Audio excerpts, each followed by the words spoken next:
السلام علیکم ورحمۃ اللہ وبرکاتہ۔ رب اشرح لی صدری ویسر لی امری واحلل عقدۃ من لسانی یفقہوا قولی۔ میری عزیز بہنوں، ہم نے دورہ قرآن شروع کیا ہوا ہے۔ ہم ڈیلی بیسس پہ اس کو پڑھتے ہیں، سمجھتے ہیں اور سیکھنے کی کوشش کرتے ہیں۔ جتنا ہم آسانی سے پڑھ سکتے ہیں اس کو ہم دیکھتے ہیں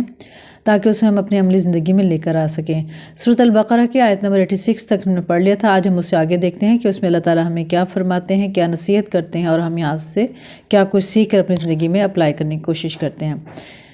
تو اس کے بعد ہم دیکھتے ہیں یہ رکوع نمبر 10 تھا، جو 10 رکوع ہو چکے تھے، اس سے آگے ہم دیکھتے ہیں۔ بسم اللہ الرحمن الرحیم، اعوذ باللہ من الشیطان الرجیم، بسم اللہ الرحمن الرحیم۔ ہم نے موسیٰ کو کتاب دی، اس کے بعد پے در پے لگاتار رسول بھیجے، آخرکار عیسیٰ ابن مریم کو روشن نشانیاں دے کر بھیجا اور روح پاک سے اس کی مدد کی۔ پھر یہ تمہارا یہ ڈھنگ ہے کہ جب بھی کوئی رسول تمہاری خواہشات نفس کے خلاف کوئی چیز لے کر تمہارے پاس آیا تو تم نے اس کے مقابلے میں سرکشی ہی کی، کسی کو جھٹلایا اور کسی کو قتل کر ڈالا۔ وہ کہتے ہیں ہمارے دل محفوظ ہیں، نہیں، اصل بات یہ ہے کہ ان کے کفر کی وجہ سے ان پر اللہ کی پھٹکار پڑی ہے، اس لیے کہ وہ کم ہی مان لاتے ہیں۔ اور اب جو ایک کتاب اللہ کی طرف سے ان کے پاس آئی ہے، اس کے ساتھ ان کا کیا برتاؤ ہے، باوجود اس کے کہ وہ اس کتاب کی تصدیق کرتی ہے جو ان کے پاس پہلے سے موجود تھی۔ باوجود اس کی کہ آمد سے پہلے وہ خود کفار کے مقابلے میں فتح و نصرت کی دعائیں مانگا کرتے تھے، مگر جب وہ چیز آ گئی جسے وہ پہچان بھی گئے تو انہوں نے اسے ماننے سے انکار کر دیا۔ خدا کی لعنت ان منکرین پر، کیسا برا ذریعہ ہے جس سے یہ اپنے نفس کی تسلی حاصل کرتے ہیں۔ یعنی وہ لوگ جو تھے اس دور کے، اس پہلے تو وہ پہچانتے تھے کیونکہ ان کے پاس اللہ کی الہامی کتابیں موجود تھیں اور ان میں اللہ نے نشانی دی تھی کہ آخری پیغمبر آئیں گے۔ جب وہ آ گئے اور جب وہ پہچانتے بھی تھے، جبکہ خود بھی دعا مانگتے تھے کہ اللہ اس نبی کو بھیج دے تاکہ ہم اس کی پیروی کرتے ہوئے کفار کو شکست دے سکیں، لیکن جب وہ آگے اس میں اللہ تعالیٰ اس پیراگراف میں یہ بتا رہے ہیں، جب وہ آ گئے تو انہوں نے کیا کیا، اس چیز کو ماننے سے انکار کر دیا۔ پھر ایسے لوگوں پہ اللہ تعالیٰ نے لعنت بھیجی ہے کہ جو ہدایت اللہ نے نازل کی ہے، یعنی یہ کتاب قرآن پاک، اس کو قبول کرنے سے صرف اس ضد کی بنا پر انکار کر رہے ہیں کہ اللہ نے اپنے فضل وحی رسالت سے اپنے جس بندے کو خود چاہا نواز دیا۔ یعنی وہ یہ چاہتے تھے کہ ہماری جو بنی اسرائیل ہے اس میں نبی آنے چاہیے تھے۔ یہ تو پھر اللہ تعالیٰ کی مرضی ہے، وہ جہاں اور جس وقت اور جہاں بھی جس قوم میں بھی اپنے نبی بھیجے۔ لہٰذا اب یہ غضب بلائے غضب کے مستحق ہو گئے ہیں اور ایسے کافروں کے لیے سخت ذلت آمیز سزا مقرر ہے، یعنی جنہوں نے آپ صلی اللہ علیہ وسلم کا انکار کیا اور ان کے احکامات پہ نہیں چلے اور ان کی پیروی نہیں کی، تو ان کے لیے اللہ تعالیٰ نے سخت ذلت آمیز جو سزا جو ہے وہ مقرر کی ہوئی ہے۔ جب ان سے کہا جاتا ہے کہ جو کچھ اللہ نے نازل کیا اس پر ایمان لاؤ، تو کہتے ہیں ہم تو صرف اس چیز پر ایمان لاتے ہیں جو ہمارے ہاں یعنی بنی اسرائیل میں اتری ہے۔ اس دائرے کے باہر جو کچھ آئے اسے ماننے سے وہ انکار کرتے ہیں، حالانکہ وہ حق ہے اور اس کی تعلیم کی تصدیق و تائید کر رہا ہے جو ان کے ہاں پہلے سے موجود تھی۔ اچھا، ان سے کہو اگر تم اس تعلیم ہی پر ایمان رکھنے والے ہو تو تمہارے ہاں آئی تھی تو اس سے پہلے اللہ کے ان پیغمبروں کو جو خود نبی بنی اسرائیل میں پیدا ہوئے تھے کیوں قتل کرتے رہے ہو؟ یہاں پہ اللہ تعالیٰ خود سوال کر رہے ہیں، ٹھیک ہے اگر تم یہ سمجھتے ہو کہ ہم بہت پیروی کرنے والے ہیں تو تم نے وہاں اس دور میں جو نبی آئے تھے ان کو کیوں قتل کیا تھا؟ تمہارے پاس موسیٰ کیسی کیسی روشن نشانیاں کے ساتھ آیا، پھر بھی تم ایسے ظالم تھے کہ اس کے پیٹھ موڑتے ہی بچڑے کو معبود بنا بیٹھے۔ پھر ذرا اس میثاق عہد کو یاد کرو جو طور کو تمہارے اوپر اٹھا کر ہم نے تم سے لیا تھا۔ ہم نے تاکید کی تھی کہ جو ہدایت ہم دے رہے ہیں ان کی سختی کے ساتھ پابندی کرو۔ کان لگا کر سنو، تمہارے اسلاف آبا اجداد نے کہا کہ ہم نے سن لیا مگر مانیں گے نہیں، اور ان کے باطل پرستی کا یہ حال تھا کہ دلوں میں ان کے بچڑا ہی بسا ہوا تھا۔ کہو اگر تم مومن ہو تو یہ عجیب ایمان ہے جو ایسی بری حرکات کا تمہیں حکم دیتا ہے۔ ان سے کہو اگر واقعی اللہ کے نزدیک آخرت کا گھر تمہارے انسانوں کو چھوڑ کر صرف تمہارے ہی لیے مخصوص ہے، تب تو تمہیں چاہیے کہ موت کی تمنا کرو اگر تم اپنے اس خیال میں سچے ہو۔ یقین جانو کہ یہ کبھی اس کی تمنا نہ کریں گے۔ یعنی یہاں اللہ تعالیٰ فرمائے وہ اس وقت کے لوگ یہ کہا کرتے تھے کہ ہم تو نبیوں کی اولاد ہیں، لہٰذا ہم تو بخشے ہوئے ہیں، چند دن ہمیں عذاب ہوگا اس کے بعد ہم جنت میں چلے جائیں گے۔ یہاں پر پھر اللہ تعالیٰ ان کو فرما رہے ہیں چلو اگر تم اپنی بات میں سچے ہو تو کرو تمنا موت کی، اگر تم سچے ہو کہ تمہیں مرنے کے فوراً بعد جنت مل جائے گی تو تمنا کرو۔ تو اللہ تعالیٰ یہاں خود ہی فرما رہے ہیں کہ پھر وہ تمنا بھی نہیں کریں گے، اس لیے کہ کیوں تمنا نہیں کریں گے وہ پھر اللہ تعالیٰ خود بتا رہے ہیں یہاں پہ اپنے ہاتھوں جو کچھ کما کر انہوں نے وہاں بھیجا ہے، اس کا تقاضا یہی ہے کہ یہ وہاں جانے کی تمنا نہ کریں۔ ظاہری بات ہے اگر جو اچھے عمل کرتا ہوگا تو اس کا دل بھی چاہے گا کہ میں جنت میں جاؤں اور مجھے یقیناً نیک عمل کا صلہ ملے گا، لیکن جنہوں نے نیک عمل کیے ہی نہیں ہیں تو وہ وہاں جانے کی تمنا بھی نہیں کرتے۔ یہاں اللہ تعالیٰ فرما رہے ہیں، اللہ ان ظالموں کے حال سے خوب واقف ہے، تم انہیں سب سے بڑھ کر جینے کا حریص لالچی پاؤ گے، حتیٰ کہ اس معاملے مشرکوں سے بھی بڑھے ہوئے ہیں۔ ان میں سے ایک شخص یہ چاہتا ہے کہ کسی طرح 1000 برس جئیں، حالانکہ لمبی عمر بہرحال اسے عذاب سے تو دور نہیں پھینک سکتی۔ جیسے کچھ اعمال یہ کر رہے ہیں اللہ تو انہیں دیکھ ہی رہا ہے۔ تو اللہ فرماتا ہے جیسے بھی اعمال کر رہے ہیں میں تو ان کو دیکھ ہی رہا ہوں نا، یہ بے شک جتنے سال بھی جی لیں تو عذاب سے تو یہ نہیں بچ سکتے۔ تو یہاں پہ اللہ تعالیٰ ان کو وارننگ دے رہے ہیں، اور ہمارے لیے بھی یہ ایک وارننگ ہے کہ اگر ہم اچھے عمل کریں گے تبھی تو ہماری بخشش ہوگی، اگر ہم اچھے عمل نہیں کریں گے تو ہماری کوئی بخشش نہیں، چاہے جتنی عمر لمبی پالے، لیکن ان لمبی عمر میں اگر ہم نے نیک عمال اچھے عمال نہیں کیے اور آخرت کی تیاری نہیں کی تو ہمیں بھی یہ امید نہیں رکھنی چاہیے کہ پھر ہم جنت میں جائیں گے۔ جیسے اکثر لوگ کہتے ہیں جی ٹھیک ہے جی اللہ تو غفور الرحیم ہے، معاف کر دے گا، لیکن اللہ تعالیٰ بار بار فرما رہا ہے کہ نیک اور اچھے عمل کر کے آنا، پھر تم مجھ سے امید رکھنا۔ آگے اللہ تعالیٰ فرماتا ہے، ان سے کہو کہ جو کوئی جبرائیل علیہ السلام سے دعوت دشمنی رکھتا ہے اسے معلوم ہونا چاہیے کہ جبرائیل نے اللہ ہی کے اذن حکم سے یہ قرآن تمہارے قلب پر نازل کیا ہے، جو پہلے آئی ہوئی کتابوں کی تصدیق و تائید کرتا ہے اور ایمان لانے والوں کے لیے ہدایت اور کامیابی کی بشارت بن کر آیا ہے۔ اگر جبرائیل علیہ السلام سے ان کی دعوت کا سبب یہی ہے تو کہہ دو کہ جو اللہ اور اس کے فرشتوں اور اس کے رسولوں اور جبرائیل علیہ السلام اور میکائیل علیہ السلام کے دشمن ہیں، اللہ ان کافروں کا دشمن ہے۔ یعنی اللہ کے اذن سے سارا کچھ ہو رہا ہوتا ہے، اور جب ہم کے پیغام لانے والے سے دشمنی رکھیں گے تو اس کا مطلب پیغام بھیجنے والے کے ساتھ دشمنی رکھ رہے ہیں۔ تو اللہ تعالیٰ یہاں فرما رہا ہے اگر تم ان کے دشمن ہو تو پھر میں بھی تمہارا دشمن ہوں۔ ہم نے تمہاری طرف ایسی آیات نازل کی ہیں، اللہ تعالیٰ آگے فرماتے ہیں، یہ دیکھ لیتے ہیں کہ یہاں پہ ہمیں اللہ تعالیٰ کیا فرما رہے ہیں۔ ہم نے تمہاری طرف ایسی آیات نازل کی ہیں جو صاف صاف حق کا اظہار کرنے والی ہیں، اور ان کی پیروی سے صرف وہی لوگ انکار کرتے ہیں جو فاسق ہیں یعنی گناہ گار ہیں۔ کیا ہمیشہ ایسے ہی نہیں ہوتا رہا ہے کہ جب انہوں نے کوئی عہد لیا تو ان میں سے ایک نہ ایک گروہ نے اسے ضرور ہی بالائے طاق رکھ دیا، پھینک دیا، بلکہ ان میں سے اکثر ایسے ہی ہیں جو سچے دل سے ایمان نہیں لاتے، اور جب ان کے پاس اللہ کی طرف سے کوئی رسول اس کتاب کی تصدیق و تائید کرتا ہوا آیا جو ان کے ہاں پہلے سے موجود تھی تو ان کے اہل کتاب میں سے ایک گروہ نے، یعنی جو اہل کتاب کے کچھ گروہ بن گئے تھے، تو اس کے بارے میں بتا رہے ہیں کچھ گروہ ایسے تھے، کتاب اللہ کو اس طرح پس پیچھے، یہاں پہ تھوڑا سا سیٹ کر لیتے ہیں، کتاب اللہ کو اس طرح پس پیچھے ڈالا گویا کہ وہ کچھ جانتے ہی نہیں، یعنی جان بوجھ کر توجہ ہٹا لینا اللہ کے احکام سے،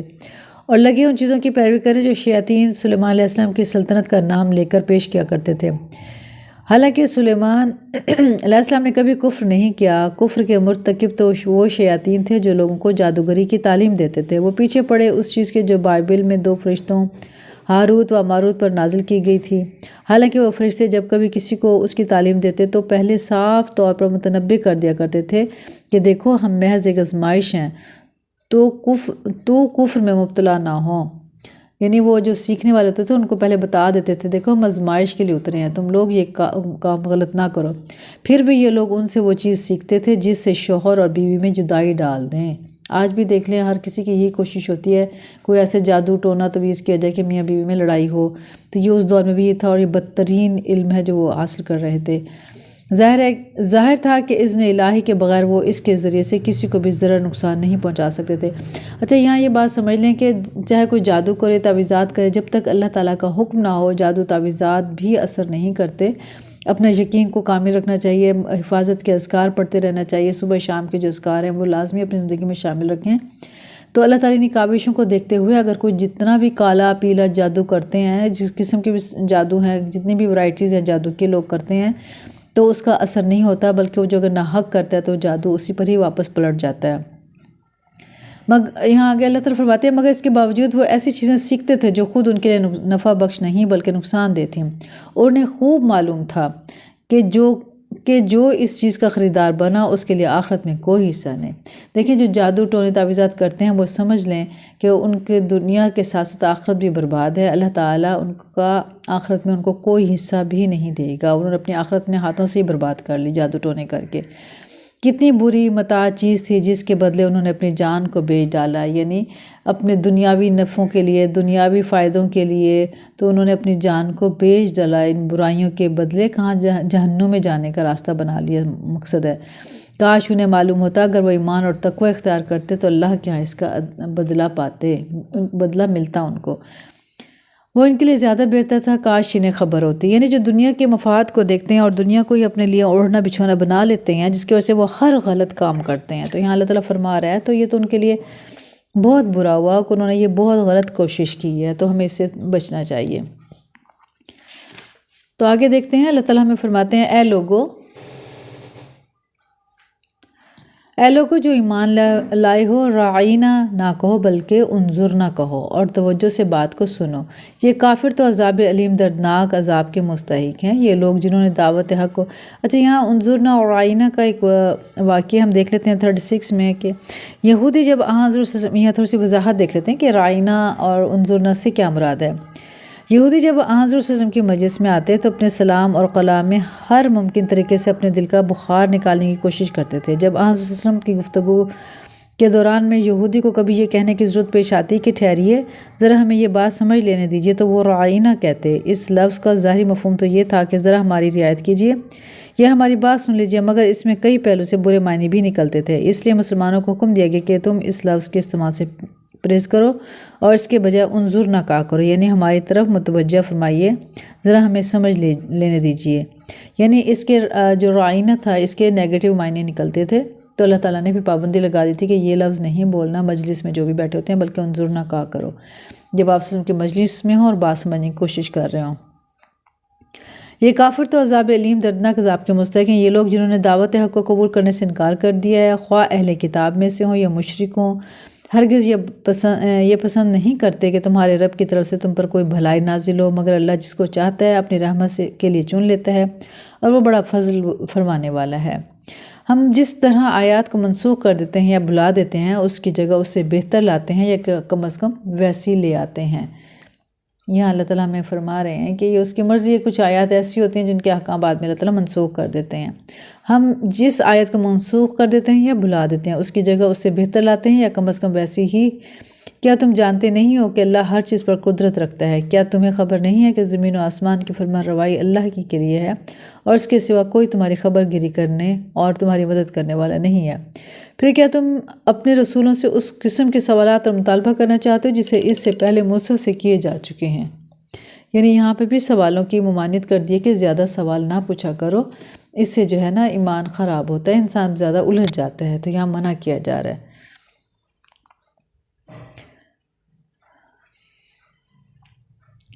حالانکہ جس شخص نے ایمان کی روش طرز کو کفر کی روش کے بدل لیا، وہ راہ راست سے بھٹک گیا۔ اہل کتاب میں سے اکثر لوگ یہ چاہتے ہیں کہ کس طرح تمہیں ایمان سے پھیر کر پھر کفر کی طرف پلٹا لے جائیں، اگرچہ حق ان پر ظاہر ہو چکا ہے، مگر اپنے نفس کے حسد کی بنا پر تمہارے لیے ان کی یہ خواہش ہے۔ اس کے جواب میں تم عفو و درگزر سے کام لو، اور یہاں تک کہ اللہ خود ہی اپنا فیصلہ فرما دے۔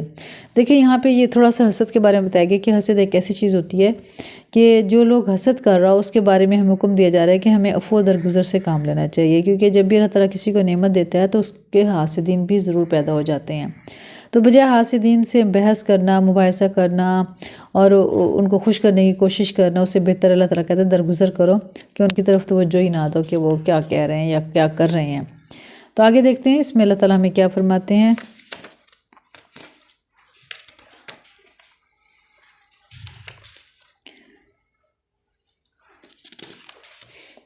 یہاں تک کہ اللہ خود ہی اپنا فیصلہ نافذ کر دے۔ مطمئن رہو کہ اللہ ہر چیز پر قدرت رکھتا ہے۔ یہاں اللہ تعالیٰ اپنے بندوں کو تسلی دے رہے ہیں۔ مطمئن رہو کہ اللہ ہر چیز پر قدرت رکھتا ہے، نماز قائم کرو، زکوٰۃ دو، تم اپنی عاقبت آخرت کے لیے جو بھلائی کما کر آگے بھیجو گے اللہ کے ہاں اسے موجود پاؤ گے، جو کچھ تم کرتے ہو وہ سب اللہ کی نظر میں ہے۔ یعنی جب ہم اللہ تعالیٰ کا حکم یہاں پہ آ رہا ہے کہ نماز قائم کرو، زکوٰۃ بھی دو، اور اپنی آخرت کے لیے جو بھی بھلائی کماؤ، یعنی جو بھی نیک اور اچھا عمل کر سکتے ہو کرو اور اسے آگے بھیجو، اور جو کچھ بھی ہم کریں گے وہ اللہ کے ہاں ہم ضرور دیکھیں گے۔ دیکھیں ایک جگہ فرمایا کہ رتی برابر بھی کسی کی نیکی اللہ تعالیٰ ضائع نہیں کرے گا، لہٰذا نیکی کو کبھی چھوٹا سمجھ کے یا حقیر سمجھ کے اگنور نہیں کر دینا چاہیے۔ جہاں بھی نیکی کا موقع ملے، جیسا بھی نیکی کا موقع ملے، ضرور کرنا چاہیے۔ ان کا کہنا ہے کہ کوئی شخص جنت میں نہ جائے گا جب تک کہ وہ یہودی نہ ہو یا عیسائیوں کے خیال کے مطابق عیسائی نہ ہو۔ یہ ان کی تمنا ہیں۔ ان سے کہو کہ اپنی دلیل پیش کرو اگر تم اپنے دعوے میں سچے ہو۔ دراصل یہ تمہاری کچھ خصوصیت ہے، نہ کسی اور کی۔ حق یہ ہے کہ جو بھی اپنی ہستی کو اللہ کے اطاعت میں سونپ دے اور عملاً نیک روش پر چلے تو اس کے لیے اس کے رب کے پاس اس کا اجر ہے، اور ایسے لوگوں کے لیے کسی خوف یا رنج کا کوئی موقع نہیں۔ دیکھیں یہاں پہ ہمیں کتنی اچھی خوشخبری اللہ تعالیٰ سنا رہا ہے۔ اللہ پاک کہہ رہے ہیں کہ جو بھی اپنی ہستی کو یعنی اپنے آپ کو اللہ کے اطاعت میں سونپ دے گا، یعنی ہر وہ ہم کام کریں جو اللہ کو پسند ہو، جس سے اللہ راضی اور خوش ہو، اللہ کے احکام کے مطابق اپنی زندگی گزارے اور عملاً نیک روش پر چلے، یعنی عملاً بھی ہم یعنی اللہ کے احکام کو ساروں کو عملی جامہ پہنائیں، اس کو عملی طور پہ ہم نیک کام کریں، تو اللہ فرماتا ہے تو اس کے لیے اس کے رب کے پاس بہت اجر ہے۔ ایسے لوگوں کے لیے نہ خوف ہوگا، نہ یعنی قیامت کے دن نہ ان کو کوئی خوف ہوگا، نہ کوئی رنج ہوگا۔ وہ مطمئن اور پرسکون ہوں گے کہ اللہ تعالیٰ نے ہم نے جو بھی نیک عمل کیے یا جو بھی اللہ نے توفیق دی اس کا ہمیں پورا بدلہ عطا فرمائے۔ یہ اللہ کی بہت بڑی بلیسنگ ہے ان لوگوں پہ جو اس طرح سے نیک عمل کرتے ہیں اور اللہ کے احکام کے مطابق زندگی گزارتے ہیں۔ دیکھیں ہم نے آج پڑھ لیا 112 آیت تک، آیت نمبر 86 سے لے کر 112 تک ہم نے آج پڑھ لیا ہے۔ اللہ تعالیٰ ہم دعا کرتے ہیں کہ جو کچھ بھی ہم نے پڑھا، سیکھا، سمجھا، اللہ اسے اپنے بارگاہ الہی میں قبول و منظور فرمائے۔ پڑھنے پڑھانے، سیکھنے سکھانے میں ہم سے جو غلطی ہوگی اسے درگزر فرمائے، اور اللہ تعالیٰ ہمیں نیک اور اچھے عمل کرنے کی توفیق و سعادت نصیب فرمائے۔ اپنی اطاعت والی زندگی ہمیں نصیب فرمائے، ہمیں دوزخ سے بچائے، اور جنت الفردوس میں اللہ تعالیٰ ہمیں اعلیٰ مقام عطا فرمائے، اور استقامت کے ساتھ علم دین سیکھنے اور سکھانے کے اللہ تعالیٰ ہمیں توفیق اور سعادت نصیب فرمائے، پکا سچا مسلمان بنائے، آمین یا رب العالمین۔ السلام علیکم ورحمۃ اللہ وبرکاتہ۔